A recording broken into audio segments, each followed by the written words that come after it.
Les mots qu'un parent ne veut jamais entendre. Votre enfant a le cancer. C'est à ce moment-là que notre famille a connu son pire moment.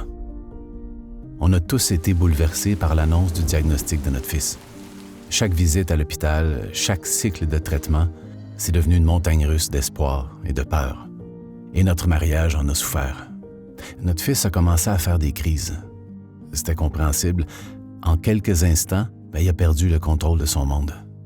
Il y avait plein de tests et procédures difficiles et il n'était pas en mesure d'être avec les personnes qu'il aime. Et ses sœurs, on pensait qu'elles allaient bien.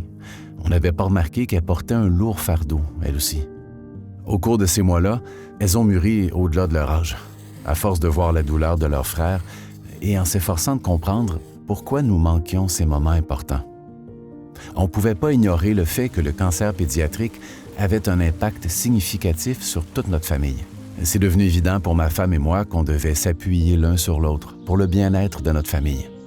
On a contacté les équipes de soins de notre fils pour trouver du soutien pour chaque membre de la famille, y compris des ressources pour les frères et sœurs. Nous avons appris à parler du cancer avec nos enfants et à nous adapter à leur niveau de compréhension. Nous avons créé une communauté d'autres familles qui comprenaient ce que nous vivions.